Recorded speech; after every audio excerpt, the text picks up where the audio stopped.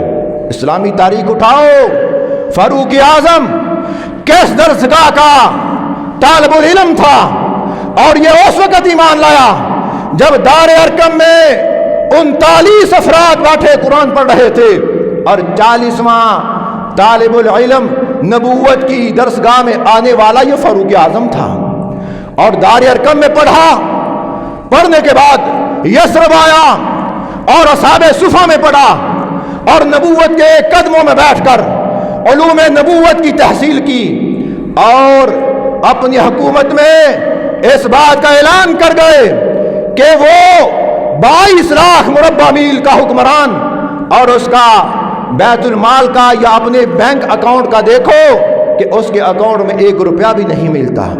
یہ کیسے حکمران تھے؟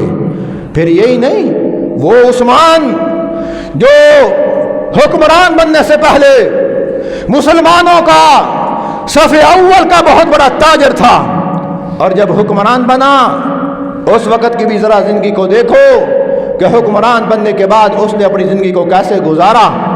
عمر بن عبدالعزیز مسلمانوں کا حکمران، اسلامی علوم سے بہرور، اور اپنی سلطنت کے اندر دیکھ رہا ہے کہ پوری سلطنت میں ایک شخص بھی ایسا نہیں جو زکوٰۃ کا مستحق ہو، زکوٰۃ کا مستحق لائے کوئی مائی کا لال۔ ان اسلامی حکمرانوں کی سلطنت میں کسی ایسے شخص کا نشاندہی کرے کہ فلاں شخص نے بھوک کی وجہ سے خودکشی کی، یا فلاں شخص زکوٰۃ کا صدقات کا مستحق تھا، کوئی شخص آپ کو نہیں ملے گا۔ اگر ملیں گے بھیکاری ان لوگوں کی حکومتوں میں ملیں گے جنہوں نے اپنی زندگی میں اسلامی علوم کا ایک لفظ تک نہیں پڑھا، ایک لفظ۔ اسی وجہ سے ان کے سینے کے اندر دل نہیں۔ اگر آج علوم نبوت سے آشنا ہوتے، وہ سلام میں بہنے والے اور مر جانے والے خاندان جو آج سڑکوں کے اوپر یا کسی ٹیلے کے اوپر اپنی بے کسی کی زندگی گزار رہے ہیں، کبھی ان کی نگاہ پرویز الہی کی طرف اٹھ رہی ہے، کبھی عمران خان کی طرف اٹھ رہی ہے، کبھی شہباز شریف کی طرف اٹھ رہی ہے، لیکن کوئی مائی کا لال ان کی مدد کے لیے نہیں پہنچا۔ انہوں نے کیا مدد کرنی ہے؟ ان کو کیا پتا؟ یہ تو کچھ اور مقاصد لے کے آئے ہیں، امت کے لیے، قوموں کے لیے، وطنوں کے لیے۔ ان کی تاریخ میں خدمت خلق کا کوئی نام تک نہیں ملتا۔ اور اسلامی حکمران جو علوم نبوت کا وارث، ایک ایک حکمران کی تاریخ اٹھاؤ اور اس کی سیرت کا مطالعہ کرو، تاریخ بھری پڑی ہے کہ یہ وہ لوگ تھے جن کے سینے میں درد دل، انسانیت کے لیے غم خواری، انسانیت کی ہمدردی، کہ وہ تاریخ کے حکمرانوں نے کبھی اپنا 1 روپے کا بینک بیلنس نہ رکھا، آج خالی ہاتھ آتے ہیں اور جھولیاں بھر کے جاتے ہیں۔ یہ جملہ تو کسی اور کے لیے کسی نے کہا تھا، لیکن یہ ان پر صادق آتا ہے۔ یہ ایسے چور، ایک دوسرے کو چور کہنے والے، قوموں کو اس بات کی طرف الجھایا ہوا ہے، فلاں چور، وہ چور، مسلم league I, P T I چور، P T I I, Muslim league چور، پیپل پارٹی آئی، فلانا چور۔ یہ کیا ہے ڈرامے؟ قوموں کو اس طرف لگایا ہوا ہے۔ اور وہ لوگ جو پانی کے سلام میں خاندانوں کے خاندان تباہ برباد ہو گئے، یہ اپنے اختلافات میں لگے ہوئے ایک دوسرے کی ٹانگ کھینچ رہے ہیں۔ اور خدا را ایسے موقع پر تو اپنے دل کے اندر ہمدردی کر لو۔ اگر ایسے موقع پر تمہارے دل کے اندر انسانیت کی ہمدردی پیدا نہیں ہوگی، وہ کون سا موڑ ہے انسانیت کی تاریخ کا کہ جہاں تمہارے دل کے اندر یہ جو ایک لوتھڑا حرام مال کھا کھا کے گندا ہو چکا ہے، یہ دل نہیں ایک پتھر بن چکا ہے۔ تمہارے دلوں کے اندر انسانیت کی ایک رتی بھر وہ نہیں ہمدردی کی گنجائش۔ تم نے اپنے آپ کو ایسا کر لیا، ہم کیا کریں؟ مجبوری میں ہم سے یہ باتیں نکل جاتی ہیں۔ اگر ہم ایسی بات نہ کریں تو پھر ہماری زندگی کیا ہے؟ ایک بیکار زندگی ہے۔ بتانا تو فرض بنتا ہے، امت کو آگاہ کرنا ایک عالم دین کا فرض ہے، اور حکومت وقت کو خبردار کرنا بھی ایک عالم دین کا فرض ہے۔ ہم اپنی زبان کو منہ میں رکھ لیں، ساری دنیا کے لوگوں کو رائے کے اظہار کی آزادی اور ان کے لیے قانون، اور کوئی مولوی اگر ممبر پر بیٹھ کر بات کہے تو اس کی زبان کو کہتے ہیں کہ یہ زبان بندی کر دی جائے، فلاں قانون کے تحت اس پر تقریر کے لیے بندش لگا دی جائے۔ یہ کیا ڈرامے ہیں؟ پتہ نہیں کب سے سلسلہ چلا آ رہا، یہ ایسا ہی چلتا رہے گا۔ ہاں، ان لوگوں سے میں آپ سے ایک بات بس کہوں گا، ان لوگوں سے اپنا پیچھا چھڑاؤ۔ یہ بدبخت ہیں، بدبخت پرلے درجے کے، کہ وہ سارے کے سارے خاندان کے خاندان تباہ ہوئے، ایک شخص بھی وہاں جا کر ان کی ہمدردی کے لیے ایک بول نہیں بولتا۔ لوگ کہتے ہیں جی پریس کانفرنس ہو رہی ہے، میڈیا پر آوازیں لگائی جا رہی ہیں، اور مختلف واسطوں سے اہل اقتدار پر اس بات کو عیاں کیا جا رہا ہے کہ لوگ بہ رہے ہیں، کوئی منصوبہ بندی، کوئی توجہ نہیں۔ اور ایسے حالات میں ہمارا فرض ہے ہم اپنے ان لوگوں کی، ان مسلمان بھائیوں کی مدد بھی کریں، ان کے ساتھ تعاون بھی کریں۔ یہ کیا طریقہ ہے؟ وہ محمود غزنوی جس کے بارے میں آج بھی اس کے دشمن کہتے ہیں کہ اس کے دربار میں اکثر اوقات غریبوں کے لیے اعلان ہوا کرتا تھا کہ آ جاؤ، محمود غزنوی کا جو دربار ہے یہ کھل گیا ہے، جس نے جو مانگنا ہے وہ لے جائے۔ ایک واقعہ مشہور ہے نا، ایک بوڑھی اماں بھی آ گئی، لوگ اعلان ہوا، کوئی آٹا لے جا رہا ہے، کوئی گندم اٹھا رہا ہے، کوئی پیسے لے کے جا رہا ہے، ہر کوئی اپنی ضرورت کی چیزیں اٹھا اٹھا کے لے جا رہا ہے۔ اور ایک بوڑھی اماں آخر میں بیٹھی کی بیٹھی رہ گئی اور محمود غزنوی کے چہرے کو دیکھ رہی ہے۔ محمود نے پوچھا، اماں آپ نے کچھ نہیں لیا؟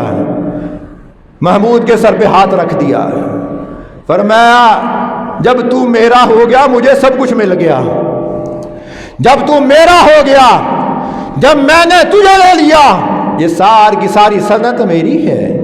من کان للہ کان اللہ لہو، جو اللہ کا ہو جائے اللہ اس کا ہو جاتا ہے، اور جس کا اللہ ہو جائے پھر وہ بے یار و مددگار نہیں رہتا۔ آج ضرورت اس بات کی بھی ہے کہ ہم اپنے اللہ سے تعلق کو مضبوط بنائیں۔ میرے پیارو، یہ زندگی ہے، یہ زندگی دار الامتحان ہے، ہم سب اس امتحان میں مبتلا ہیں، اور ہر ایک نے اپنا اپنا حساب دینا ہے۔ اگر وہ پانی کی نظر ہو رہے ہیں، ان پر آج ایک عذاب کی یا امتحان کی صورت بنی ہوئی ہے، اور آج ہم بچے ہوئے ہیں، ہمارا حق اور ہمارا فرض بنتا ہے ہم ان لوگوں کی مدد کریں۔ میرے پیارو، ایسے موقع پر انسانیت کی مدد کرنے سے اللہ کو راضی کرنا ایک بہت آسان عمل ہے۔ میں کچھ دنوں سے سوچ رہا تھا، پہلے بھی آپ لوگوں کے مشورے سے ہی کرتا رہا کہ جب زلزلہ آتا تھا یہاں سے ہم مدد بھیجا کرتے تھے، گاڑیوں کی صورت میں جتنی بھی امداد جمع ہو جاتی تھی ہم ان تک پہنچاتے تھے۔ ابھی میں اپنے بھائی خالد صاحب سے بھی پرسوں اس بات کا تذکرہ کیا، تو آج بھی میں اس بات کا اعلان کر رہا ہوں کہ یہاں ہم 2-3 روزہ ایک کیمپ لگائیں گے، ایک کیمپ، اور آپ لوگ جتنی بھی آپ سے ہمت ہو، پیسے کی صورت میں، کپڑے کی صورت میں، گندم کی صورت میں، آٹے کی صورت میں، جو کچھ بھی آپ سے ہو سکتا ہے آپ اس مسجد میں جمع کریں، اور انشاءاللہ علماء کی زیر نگرانی یہ کی ساری امداد آپ کی ان محتاجوں تک، ان ضرورت مندوں تک پہنچائیں۔ اور ایک اور میں بات آپ سے واضح کر دوں، اس وقت سیلاب کے حوالے سے جو صورتحال کا سامنا ہے، اس صورتحال سے نمٹنے کے لیے علماء کا طبقہ میدان میں آیا ہوا ہے۔ باقی بھی اکا دکا ہیں، لیکن اس وقت علماء کا طبقہ، مدارس کا طبقہ اپنی ضرورتوں کو چھوڑ کر وہ ان کی طرف ہو گئے، اپنے مدرسوں کو ان کے لیے خالی کر دیا، اور جو فنڈ وہ جمع کر رہے ہیں اور انہی کی وہ مدد کر رہے ہیں۔ اس لیے ایک سنہری موقع ہے اللہ کو راضی کرنے کا، تو آپ بھی یہ 2-3 دن تک جو ہو سکے آپ اس مسجد میں جمع کریں، انشاءاللہ آپ کی ایک ایک پائی ان ضرورت مندوں تک پہنچائیں گے۔ اللہ ہمیں قبول فرمائے ہماری بات۔